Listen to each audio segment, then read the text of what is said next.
A doutrina dos anjos na prática. Aprendemos sobre a doutrina domingo retrasado e hoje vamos ver como agir com essa doutrina, como ela se aplica em nossa vida. Então, os anjos são seres que causam muita admiração e curiosidade. Por isso é importante esse estudo para sabermos como agir com eles. Abra sua Bíblia no livro de Salmos. Salmo 103, do versículo 19 ao 22. Salmo 103, versículo 19 a 22. Diz assim então a palavra de Deus: Nos céus estabeleceu o Senhor o seu trono, e o seu reino domina sobre tudo. Bendizei o Senhor, todos os seus anjos, valorosos em poder, que executais as suas ordens, lhe obedeceis a palavra. Bendizei ao Senhor, todos os exércitos, vós, ministros seus, que fazei a sua vontade. Bendizei ao Senhor, vós, todas as suas obras, em todos os lugares do seu domínio. Bendizei, ó minha alma, ao Senhor. Oremos. Maravilhoso Deus e Pai, louvado seja o Teu nome. Aqui estamos mais uma vez reunidos para o louvor e adoração do Teu santo nome. Te pedimos, fala conosco por meio desta mensagem que será hoje transmitida aqui nesta igreja. Venha abençoar cada um que está nos assistindo ou participando conosco aqui deste momento de adoração, e que a Tua graça, o Teu favor se estenda a nossas vidas, nos concedendo sabedoria e discernimento para ouvirmos e aplicarmos a porção assim anunciada. Pois em nome de Cristo nós pedimos e agradecemos. Amém. Graças a Deus. Muito bem, meus amados, o Salmo 103 é um salmo que retrata, ele fala sobre as misericórdias de Deus. E dentre as misericórdias do Senhor, e a misericórdia, a palavra misericórdia significa justamente Deus não nos dá aquilo que merecemos. Então, a palavra de Deus diz que a causa de nós não sermos consumidos, sermos mortos, é a misericórdia de Deus. Como pecadores, nós merecemos a condenação eterna, que é o envio direto para o inferno. Mas a misericórdia de Deus, ela nos dá a oportunidade de reconhecer que somos pecadores, arrepender-nos dos nossos pecados e nos converter ao Senhor. E aí há um processo de santificação e glorificação futura.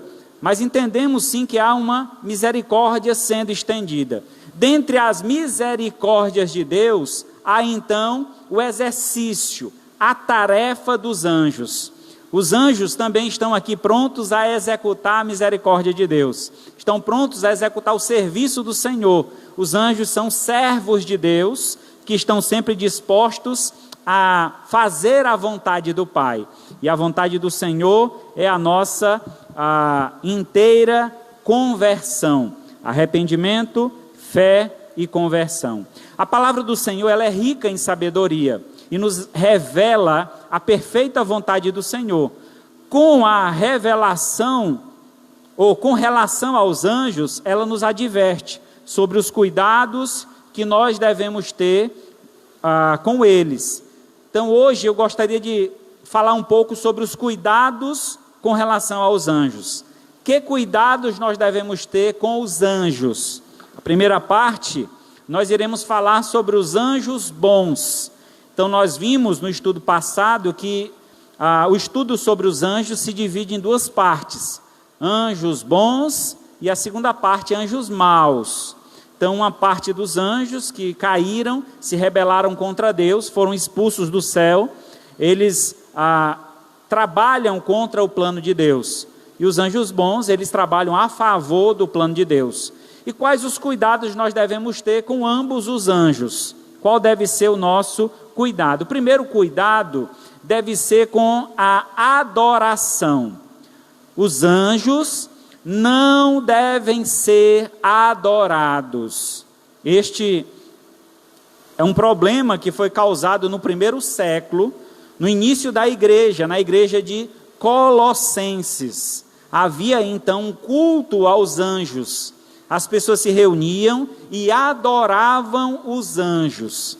Hoje em dia nós encontramos ainda algumas igrejas que têm essa tendência de fazer alguma espécie de adoração a anjos, como por exemplo, compor músicas, louvar hinos que exaltam os seres angelicais. Então, a Bíblia diz que toda honra e toda glória deve ser dada somente a Deus. Então, anjos não devem ser adorados, nem através de canções, nem muito menos através de culto. Não devemos cultuar os anjos. Pelo contrário, os próprios anjos cultuam a Deus. A Bíblia diz que, por exemplo, lá em Isaías capítulo 6, fala que na visão que Isaías teve do céu, lá estavam os anjos reunidos e eles adoravam a Deus, uma espécie de culto, cantando: Santo, Santo, Santo é o Senhor. Então os anjos não devem ser adorados, eles por sua vez adoram ao Senhor. Então nós temos dois textos que nos ajudam a compreender por que não devemos adorar a anjos.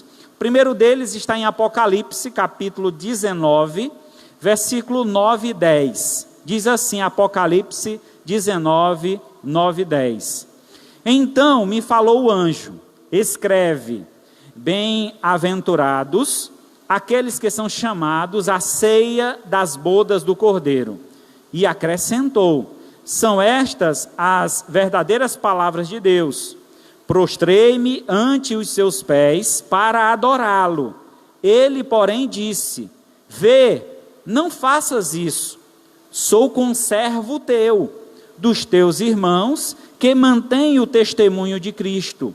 Adora a Deus, pois o testemunho de Jesus é espírito da profecia. É o espírito da profecia. O apóstolo João teve uma visão na prisão em Pátimos. Ele teve uma visão do céu. E durante esta visão que ele tem do céu, um anjo aproxima-se dele e manda que ele escreva que é bem-aventurado aquele que faz parte da ceia da boda do Cordeiro.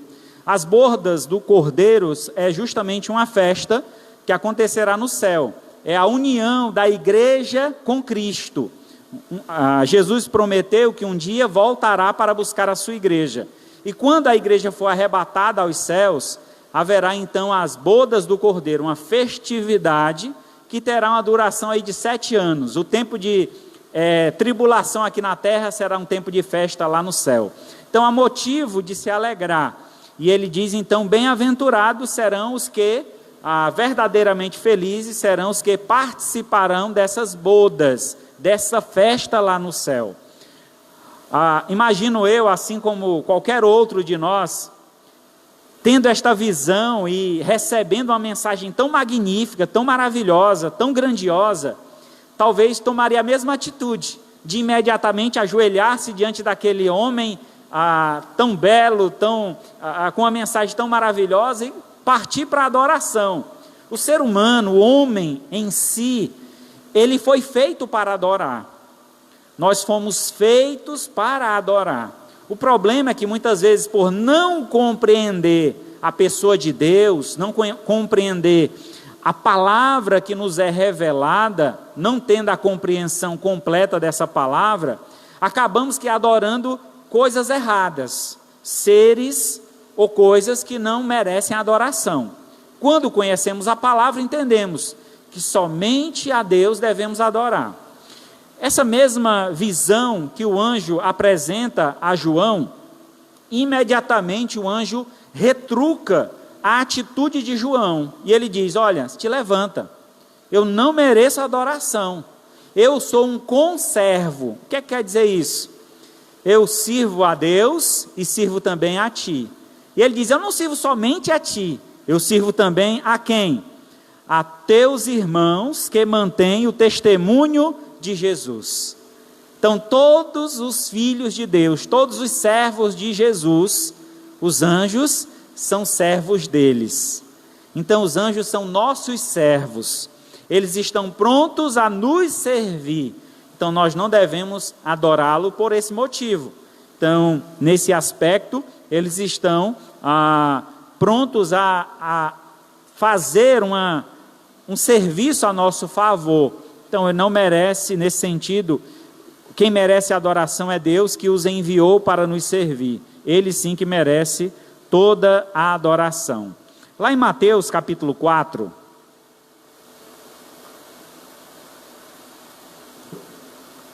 Mateus 4, versículo 8 a 10, nós encontramos então aquela passagem da tentação de Jesus.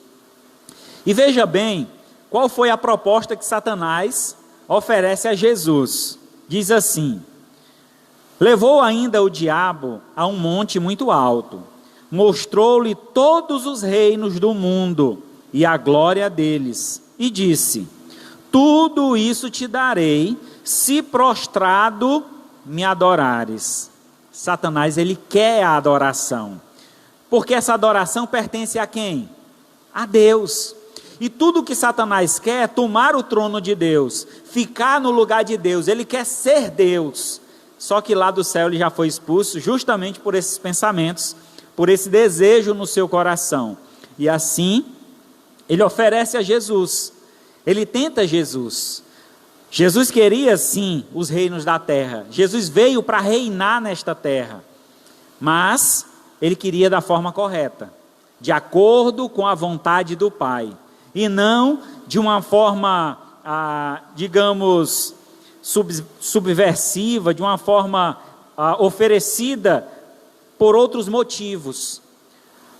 O seu reino deveria ser instituído de acordo com a vontade do Pai, e não com a vontade do homem, ou mesmo com a vontade do nosso inimigo, que é Satanás. E aí no versículo 10 ele diz assim: então Jesus ordenou: retira-te de mim, Satanás, porque está escrito: ao Senhor teu Deus adorarás, e só a Ele darás culto. Então, aqui há um reforço. No primeiro texto, em Apocalipse, diz que não se devia adorar, quer dizer, o ajoelhar-se e prestar homenagem ao anjo. O anjo repreende João e diz: não faça isso. E aqui Jesus acrescenta, fortalece a ideia, e ele diz que somente a Deus adorarás, somente Ele deve ser venerado, somente Ele deve ser adorado, quer dizer, somente a Ele devemos nos curvar. E, além disso, ele diz que somente a Ele darás culto. O cultuar é justamente a expressão do adorador. É a forma como o adorador se aproxima do seu Senhor. Então, estar na presença de Deus, conhecer a Deus, adorar a Deus, é a nossa forma de culto. Estamos hoje cultuando a Deus.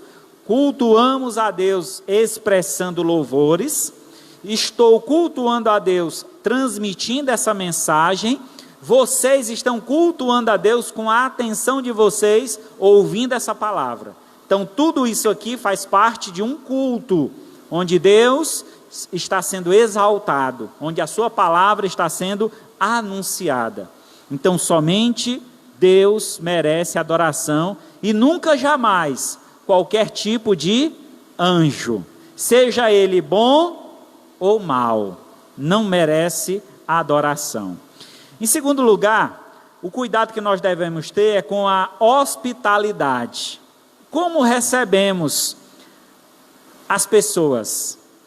Lá em Hebreus, capítulo 13, verso 1 e 2, diz assim: seja constante o amor fraternal, não negligencieis a hospitalidade, pois alguns, praticando-a sem saber, acolheram a anjos. A ideia aqui é interessante. O texto aqui em Hebreus está se referindo a pessoas que tiveram a oportunidade de receber anjos em sua casa. Quais seriam essas pessoas? Por exemplo, Raabe, no Antigo Testamento. Nós encontramos Ló, quando estava em Sodoma e Gomorra. Nós encontramos no Novo Testamento Isabel, por exemplo, também Maria, mãe de Jesus.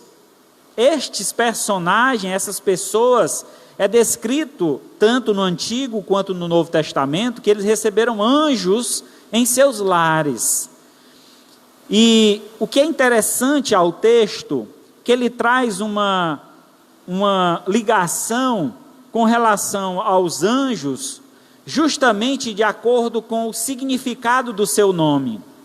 A palavra anjo nada mais é, ou significa, mensageiro. Então, quando você escuta a palavra anjo, o significado desse nome significa mensageiro, ou mensageiro de Deus.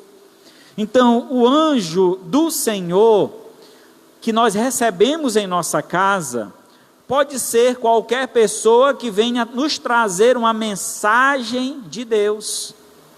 E é um grande prazer poder receber alguém que nos fala do amor de Deus, que nos fala do favor, da misericórdia, da graça do Senhor.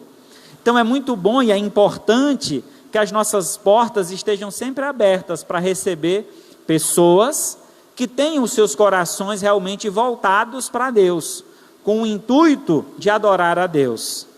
É claro que nós devemos fazer um balanço, né? ter um cuidado com aqueles que nós chamamos para os nossos lares. Nesse período onde a Bíblia foi escrita, entendemos que era uma outra cultura, era um outro contexto. As pessoas viajavam de cidade em cidade pregando o Evangelho. Os apóstolos, os discípulos, e muitas das vezes eles não tinham nem onde ficar. Se não conhecesse ninguém na cidade, não tinham onde ficar. E Jesus orientou aos discípulos, se eles fossem a uma cidade, a casa que recebessem eles ficassem naquela casa, não fossem para outra casa. Mas a casa que rejeitasse eles, quando eles saíssem da cidade, batessem os pés, tirassem a poeira dos pés, porque a mão de Deus pesaria sobre aquela cidade. Quando nós rejeitamos receber um servo de Deus, estamos rejeitando a palavra de Deus, a mensagem de Deus. Por isso a hospitalidade é importante, por isso que devemos estar sempre dispostos a receber os servos de Deus. Agora, com todo cuidado e critério. Hoje em dia tem muito falso profeta, muitos falsos mensageiros. Então avaliemos quem verdadeiros são os servos de Deus e que mensagem ele tem para nos trazer. Se vem do Senhor, que ela se confirme de acordo com a vontade de Deus em nossa vida. E em terceiro lugar, encontramos um outro cuidado que devemos ter também com os anjos bons. Terceiro cuidado é o cuidado com a colheita. A Bíblia fala que os anjos, eles têm uma missão. A missão dos anjos é justamente cumprir a vontade de Deus. E dentre a vontade de Deus, existe o julgamento que o Senhor trará sobre esta terra, assim como também a graça que Ele estenderá sobre os eleitos, sobre os escolhidos, sobre aqueles a quem Ele salvou. Então haverá sim uma colheita, e quem vai colher os frutos serão os anjos. Lá em Mateus capítulo 13, convido você a abrir sua Bíblia, se não pode acompanhar aí, Mateus 13, 36 ao 42, diz assim então a palavra de Deus: Então, despedindo as multidões, foi Jesus para casa, e chegando-se a ele, os seus discípulos disseram: Explica-nos a parábola do joio no campo. E ele então respondeu: O que semeia a boa semente é o Filho do homem. O campo é o mundo. A boa semente são os filhos do reino. O joio são os filhos do maligno. O inimigo que o semeou é o diabo. A ceifa é a consumação dos séculos, e os ceifeiros são os anjos. Pois, assim como o joio é colhido e lançado no fogo, assim será na consumação dos séculos, mandará o Filho do Homem os seus anjos, e ajuntarão do seu reino todos os escândalos e os que praticam a iniquidade, e os lançarão na fornalha acesa. Ali haverá choro e ranger de dentes. Vamos entender aqui. Jesus contou uma parábola do joio e o trigo, talvez é bastante conhecida dentre os irmãos. A parábola fala que um semeador semeou durante o dia trigo na terra, e à noite veio o inimigo e lançou o joio no meio do trigo. Se você já teve essa curiosidade de pesquisar sobre joio e trigo, eu vi esses dias um vídeo. O joio é idêntico ao trigo, tirando um detalhe: o joio não dá frutos. Ele parece, aparência, cor, formato, tudo é exatamente igual ao trigo. Só que quando você pega o fruto, aquela base do joio, e você passa na mão, ele vira fumaça, só palha, ele não tem frutos. Mas se você pega o trigo, você quebra da mesma forma e faz assim na mão, sopra a palha e fica várias sementes na mão. Então aquelas sementes são as sementes do trigo. Então Jesus faz conta essa parábola para ilustrar o que o diabo tem feito nesse mundo. Nós estamos pregando o evangelho, estamos anunciando a palavra de Deus no mundo afora. Jesus fazia isso, seus discípulos fizeram isso, e agora está em nossas mãos, sobre os nossos cuidados. Mas, na mesma intensidade, o inimigo também trabalha, jogando e lançando a sua semente, enganando as pessoas. Então, o joio, ele não dá frutos, mas ele atrapalha o crescimento do trigo. Quando alguém olha para determinados grupos e imagina, olha, aquela igreja lá tão lotada, que igreja maravilhosa, mas essa igreja aqui tão pouquinha gente, eu prefiro ir para aquela que está lotada. Não sabe ele que pode ser que aquela igreja está lotada, está cheio de joio no meio do trigo, né? Então, a gente tem que tomar muito cuidado. Às vezes a nossa visão é de grandeza, né? De ter um templo cheio, a gente muitas vezes pode se colocar em uma situação de perigo. A mesma situação de perigo eu me coloco como pastor, como líder, a minha responsabilidade, do que eu ensino para vocês, do que eu cobro de vocês, de como eu devo conduzir esse trabalho. Porque se eu me encantar por aquela igreja que é cheia e tentar trazer as práticas daquela igreja para cá, eu estou jogando o quê? Joio no meio do trigo. É muito melhor termos um grupo pequeno de trigo, de pessoas que estão frutificando, estão crescendo espiritualmente, do que ter uma igreja repleta de pessoas, mas que são só palha. Na hora que você precisa, não tem ninguém. Na hora que você aperta, eles vazam, eles não ficam. O verdadeiro cristão, ele está disposto a servir ao Senhor, a frutificar, a trabalhar para Deus. Lembrando que, no dia que os anjos vierem, dada a ordem de Deus, o ressoar da trombeta de Deus, os anjos descerão do céu, os mortos em Cristo ressuscitarão primeiro, depois nós, os vivos, os que ficarmos, seremos arrebatados. Então haverá um momento em que o Senhor enviará os seus anjos para nos buscar, e haverá um momento que o Senhor enviará os seus anjos para destruir essa terra e conduzir as almas à punição eterna, ou ao julgamento eterno. Então ambos haverá uma colheita, e os anjos bons é quem farão essa colheita. Lá em Mateus 24, versículo 31, diz assim: e ele enviará os seus anjos com grande clangor de trombetas, os quais reunirão os seus escolhidos dos quatro ventos, de uma e outra extremidade dos céus. Deus enviará os seus anjos para buscar os seus escolhidos. Nós, a igreja, o povo de Deus, seremos arrebatados.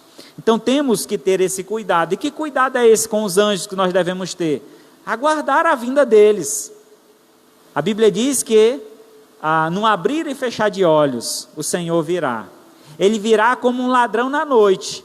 Quando menos se espera, Ele aparecerá para nos buscar. Então nós devemos estar preparados para essa colheita. Sejamos nós o trigo do Senhor, que estamos frutificando, sempre pronto para ser ceifado pelos anjos e levados para o céu. E assim Deus receberá os nossos frutos. Então esse é o cuidado que nós devemos ter. Com os anjos bons, o cuidado justamente com aquilo que eles têm a nos oferecer. Cuidado para não adorá-los, porque eles não merecem adoração, somente a Deus. Cuidado com a hospitalidade, você deve ser hospitaleiro para que assim os anjos do Senhor tenham acesso até você para transmitir a mensagem. E cuidado com a colheita, um dia eles voltarão para vir nos buscar. Agora vejamos 3 cuidados que nós devemos ter com os anjos maus. Assim como nós devemos ter cuidado com os anjos bons, também temos cuidados com os anjos maus. O primeiro deles é cuidado com a sua mensagem. Os anjos maus, eles estão ao nosso derredor, a Bíblia diz. A Bíblia diz que o nosso inimigo, ele anda ao nosso derredor. Por que ao derredor? Porque ao nosso redor está o anjo do Senhor, aquele que nos protege. O Espírito Santo de Deus, o Senhor envia os seus anjos para cuidar de nós. Então, mas o inimigo está à espreita, procurando uma brecha, um espaço que a gente ofereça a ele, e então ele está pronto a nos destruir. Então ele começa com as mensagens, e suas mensagens muitas vezes é distorcendo a Escritura. Vocês lembram da mensagem que ele trouxe para Eva? Eva tinha ouvido uma mensagem de Deus. Qual foi a mensagem que Deus disse para Eva? Ou para Adão, né, na verdade? Todos os frutos deste jardim você pode comer, menos um, o fruto do conhecimento do bem e do mal, porque no dia que deles comeres, certamente morrerás. Vocês sabiam que havia uma outra árvore no jardim, que era muito mais importante do que essa árvore do conhecimento do bem e do mal? Havia a árvore da vida lá no jardim. Se eles comessem dessa árvore, seriam eternos. Assim que eles comeram do fruto do conhecimento do bem e do mal, eles morreram espiritualmente, eles se apartaram de Deus. A primeira atitude de Deus foi colocá-los para fora do jardim. Para quê? Para que eles não comessem desse fruto da vida. Porque se eles comessem desse fruto, eles seriam eternamente pecadores. E Deus não queria isso. Deus queria que nós nos arrependêssemos, reconhecêssemos nossos pecados e pudéssemos nos voltar para Deus em arrependimento e fé. Por isso Deus os expulsou daquele jardim. Assim, o inimigo ele tem trabalhado através de distorcer a palavra de Deus. Veja bem por que devemos ter cuidado com a mensagem que ele nos traz. Gálatas capítulo 1, verso de 6 a 8. Admira-me que estáis passando tão depressa daquele que vos chamou da graça de Cristo para outro evangelho, o qual não é outro, senão que há alguns que vos perturbam e querem perverter o evangelho de Cristo, mas ainda que nós, ou mesmo um anjo vindo do céu, vos pregue evangelho que vai além do que vós temos pregado, seja anátema. A palavra anátema significa maldito, amaldiçoado. Então, maldito e amaldiçoado qualquer um que pregar um outro evangelho. Essa expressão, outro evangelho, na Escritura, é muito interessante. Porque aqui há um jogo de palavras que Paulo faz ao escrever esta carta. Quando ele fala aqui que há alguns, né, ele diz aqui, tão depressa aquele que vos chamou da graça de Cristo para outro evangelho. A palavra outro evangelho tem alguns sentidos. Por exemplo, aqui eu tenho uma Bíblia. Vocês aí têm outra Bíblia na mão de vocês? Sim, outra semelhante, outra igual. Então há uma palavra específica no grego para essa ideia, outra igual. Mas Paulo usa aqui uma outra palavra, quer dizer, alguém que está pregando um outro evangelho diferente desse. Um evangelho que não é igual a esse que nós pregamos para vocês. É um outro, diferente, completamente diferente. A esse outro evangelho, não dê ouvidos, não abra a porta, nem sequer queira ouvir alguma coisa de tais pessoas. Tem um grupo religioso, que eu não sei se eles não leram a Bíblia, né? Mas eles decidiram botar na capa do livro religioso deles o outro evangelho de Jesus Cristo. E segundo eles, receberam esse outro evangelho de um anjo chamado Moroni. Vocês já ouviram essa história? É o outro evangelho de Jesus Cristo. E o que é que a Bíblia diz sobre o outro evangelho? É anátema, é maldito. Será que Deus erra? O nosso Deus, ele pode errar? Porque segundo essa outra denominação, essa outra religião, ela diz que houve erros, a Bíblia estava corrompida, todas as religiões são falsas, e a partir dele iria se iniciar a verdadeira igreja do Senhor, a verdadeira igreja de Jesus Cristo dos últimos dias. Era uma outra igreja que iria ser fundada, porque todas as outras foram corrompidas. Falsidade, mentira, outro evangelho que não é igual a esse, que não merece crédito. A Bíblia, irmãos, ela foi escrita em um período de 1600 anos, por 40 pessoas diferentes, viveram em continentes diferentes, falavam línguas diferentes. No entanto, quando se compilou, se juntou esses livros, eles compuseram essa biblioteca. A palavra Bíblia significa biblioteca. Nós temos aqui 66 livros, 39 no Antigo Testamento, 27 no Novo Testamento. Estes livros, eles foram revisados, houve concílios, homens de Deus discutiram, avaliaram, perceberam a união desses livros, e então confirmaram a vontade de Deus, e a Bíblia está agora em nossas mãos. Isso não agora, mas já há muito tempo que ela está composta. Entendemos então que ela foi completa, ela está completa, não precisa mais acrescentar, nem muito menos tirar, porque a moda de hoje o que é?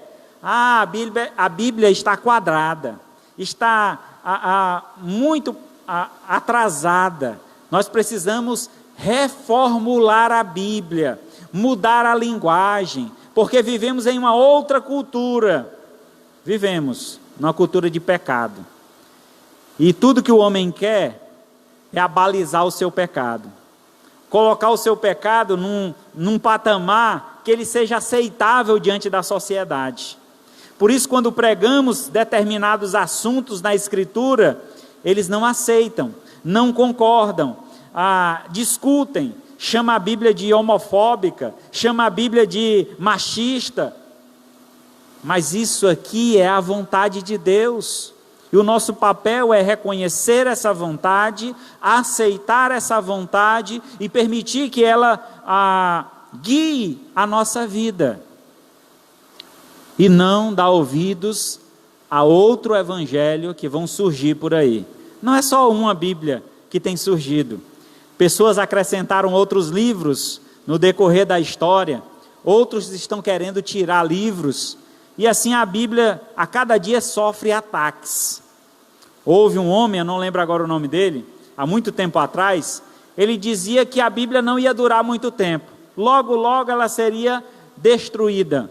e tentaram, muitas foram as vezes. Os anos se passaram, esse homem morreu, e na sua casa se tornou uma imprensa, onde a Bíblia foi produzida muitas e muitas vezes. Então todo aquele que se levantar contra a palavra de Deus, o que é que o texto bíblico diz? Seja anátema, seja maldito, amaldiçoado. Então a palavra de Deus, ela deve ser aceita assim como foi escrita. Não há erros na Bíblia. O erro que está na Bíblia são os erros que nós precisamos corrigir em nossa vida. É olhar para o erro de Adão e corrigir, é olhar para o erro de Davi e corrigir na nossa vida, não fazer igual. Por isso que a Bíblia, ela é um livro especial, porque ela não esconde a falha dos seus grandes homens e mulheres. Ela declara e mostra que todos nós somos falhos e pecadores, mas pela graça de Deus podemos ser restaurados, transformados e feitos à imagem de Deus novamente. Amém? Louvado seja Deus por isso. Então Gálatas aqui, o autor, o escritor, inspirado por Deus, orienta aqueles irmãos. E é interessante que ele diz que ele estava admirado. Como é que as pessoas estavam indo tão fácil para outro evangelho? Me admira como é que vocês são seduzidos tão facilmente, deixando as nossas palavras, aquilo que nós ensinamos, para seguir esse outro evangelho.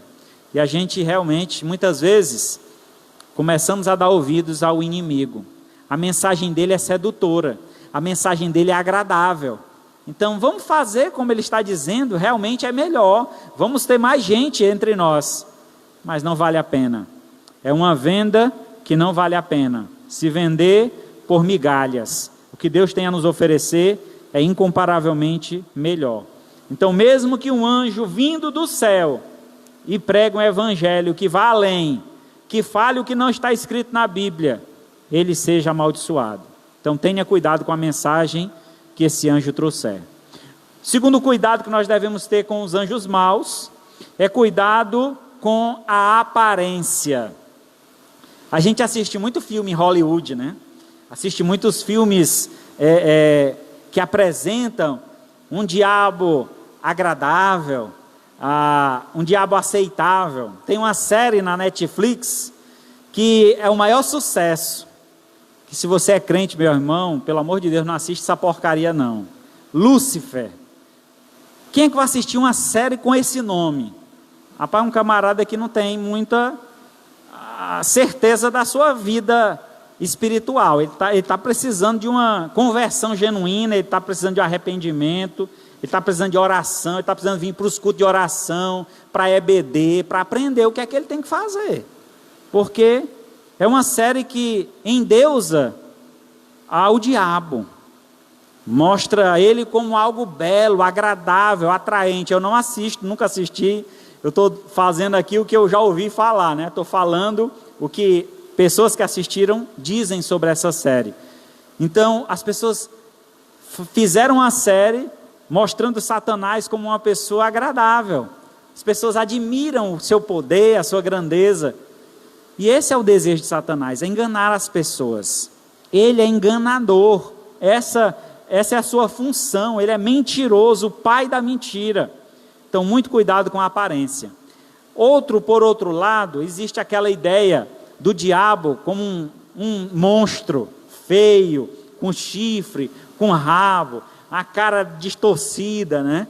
Quem assistiu aquele filme O Alto da Compadecida, lembra muito bem mais ou menos a ideia, né? Então, tem muita gente que tem essa ideia de um diabo feio, monstruoso. Mas a Bíblia relata que o diabo, ele é enganador.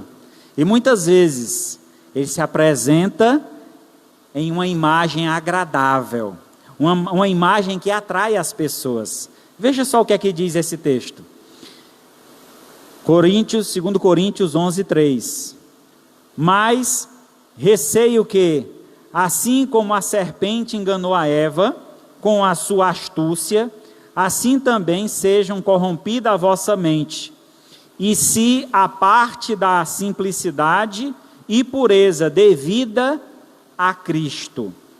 Então, o perigo em dar ouvidos a estar curioso sobre o diabo é justamente sermos seduzidos por ele. Por que que Eva aproximou-se daquela árvore e recebeu aquela mensagem da serpente? Porque ele se demonstrou através de um ser, né, de um animal atraente, bonito, belo. Provavelmente as serpentes eram seres alados, tinham asas, até porque o castigo que Deus coloca sobre a serpente é que ela rastejaria sobre a terra. Então, possivelmente, ela poderia voar, ou ter pernas, que fosse, mas se nós conhecemos alguns animais, por exemplo, lagartos, que são exatamente iguais às serpentes, só porque a diferença é que tem pernas. Então, talvez não seria esse o castigo. Provavelmente, eles seriam animais diferentes dos lagartos. Por isso, o castigo deles foi duro. O castigo que Deus lança sobre a serpente foi que ela rastejaria sobre a terra. Era um animal atraente. Por isso, Eva deu ouvidos ao que ela tinha a dizer.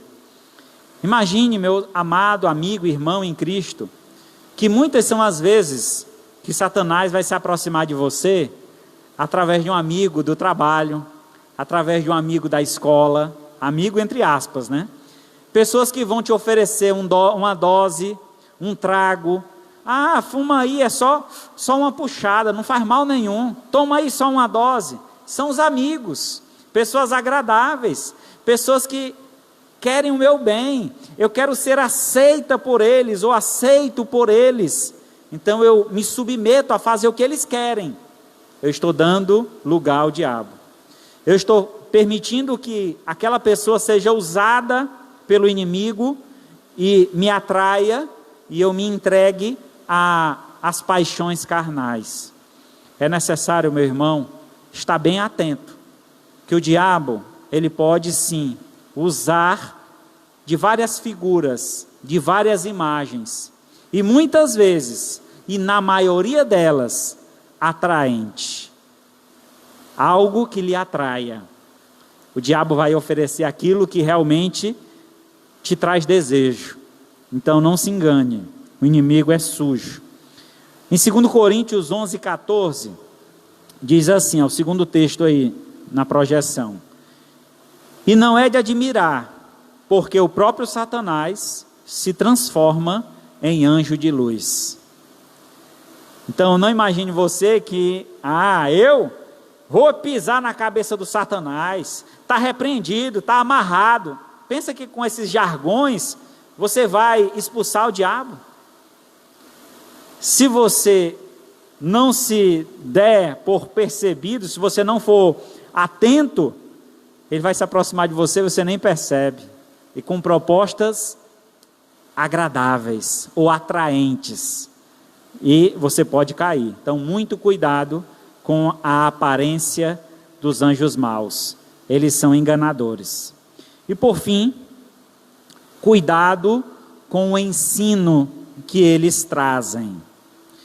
A palavra de Deus, principalmente o Novo Testamento, há uma série de textos, eu escolhi apenas um versículo, mas há uma série de textos que apresenta homens que se levantaram ensinando falsas doutrinas, ensinando coisas desagradáveis a Deus, como o culto a anjos, como o culto ao próprio corpo, como, por exemplo, o culto promíscuo que havia em Corinto, onde a igreja aceitava a prática pecaminosa no seio da igreja, e era tudo normatizado ou normalizado.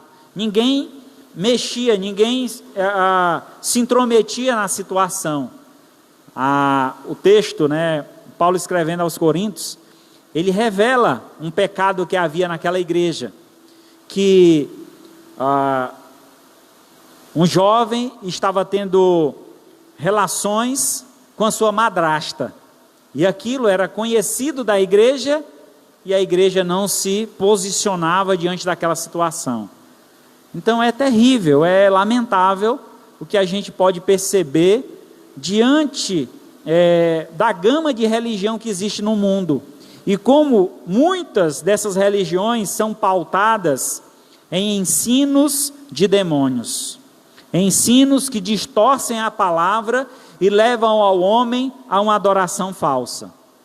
Em 1 Timóteo 4:1, verso 1 e 2 diz: ora, o Espírito afirma expressamente que nos últimos dias ou nos últimos tempos, alguns apostatarão da fé, por obedecerem a espíritos enganadores e a ensinos de demônios, pela hipocrisia dos que falam mentira e que têm cauterizado a própria consciência. Esse texto, irmãos, ele vem de encontro justamente aos dias em que vivemos, com relação aos ataques que o Evangelho tem sofrido. Há uma Bíblia sendo divulgada, chamada Bíblia Contemporânea. Essa Bíblia que foi revisada, foi tirado todos os textos que confrontam o homossexualismo, todos os textos que batem contra essa prática, que Deus não se agrada e não concorda. Eles tiraram, e eles dizem que é a Bíblia contemporânea, dos nossos dias, é a Bíblia atual, é a Bíblia que nós devemos reconhecer como para os nossos dias. É uma falsa doutrina, é um ensino de demônios. Hoje, há igrejas sendo edificadas com tais práticas, onde as lésbicas ou homossexuais assumem a liderança da igreja como pastores ou pastoras, e ali ensinam práticas abomináveis diante de Deus, e através da Escritura nos é revelado. São doutrinas e ensinamentos enganadores. Fugir da idolatria. Você conhece alguma igreja que ensina a idolatria? Não precisa dizer nome, mas existe. E a Bíblia é contra a idolatria. E eles sabem que a Bíblia é contra a idolatria. Lá no Salmo, na Bíblia dele, 113, na nossa é 115, diz assim: não a nós, Senhor, não a nós, mas ao teu nome dai glória. O Deus deles tem olho, mas não vê, tem nariz, mas não cheiram, tem boca, mas não falam, tem mãos, mas não apalpam, tem pés, mas não andam. Torne-se semelhante a eles, todos os que o fazem e todos que o adoram. Tornar-se semelhante a quem? Aos ídolos. E quem é um ídolo? Um ser morto, que não tem valor algum, não fala, não se mexe. Isso quer dizer que Deus não recebe a adoração daquele tipo de gente. A Bíblia é clara, irmãos. Os ensinos da Escritura nos são revelados. Mas o homem insiste em dar ouvidos aos ensinos de demônios. Os anjos maus estão aí, compondo e soprando aos ouvidos das pessoas que Deus é bom, Deus ama todo mundo, no final todo mundo vai para o céu. Será que é assim? Exatamente o contrário. A Bíblia diz que há aqueles que serão condenados por suas práticas pecaminosas. O céu foi reservado para aqueles que Deus escolheu, para os santos, aqueles que foram separados para o serviço de Deus. E nós precisamos sim reconhecer o nosso papel dentro do corpo de Cristo, dentro da igreja, assumir nossa responsabilidade com o Senhor e deixar de dar ouvidos aos ensinos enganadores. Ah, mas naquela igreja ali é melhor, lá eles deixam a gente fazer isso ou aquilo, lá a gente pode fazer isso ou aquilo. Cuidado, Quem é que tem que deixar ou não deixar? É Deus. E Deus está aqui o manual dele. Obedece o que está escrito aqui e certamente você estará em um bom lugar. Concluindo então, hoje aprendemos o tipo de cuidado que devemos ter com os anjos, tanto os bons quanto os maus, para que assim tenhamos plena certeza dos cuidados que eles têm por nós. Salmo 34, verso 7. O anjo do Senhor acampa-se ao redor dos que o temem e o livra, ou os livra. Salmo 91, 10. Nenhum mal te sucederá, praga nenhuma chegará à tua tenda, porque aos seus anjos dará ordem ao teu respeito, para que te guardem em todos os teus caminhos. O anjo do Senhor acampa-se ao redor dos que o temem e os livra. 1000 cairão ao teu lado, 10.000 à tua direita, e tu não serás atingido. A proteção que os anjos nos trazem é ordenada por Deus. Então devemos seguir a palavra de Deus. Tendo a fidelidade a essa palavra, reconheceremos o papel dos anjos, teremos respeito por eles e eles estarão dispostos a nos ajudar nesta vida. Estarão prontos a nos socorrer quando assim for necessário. Então que nós possamos, irmãos, verdadeiramente confiar no Senhor, entregar a nossa vida a Deus, para que Ele lá dos céus ordene os seus anjos a nos cercar e nos proteger de todo o mal. Amém? Louvado seja Deus por isso.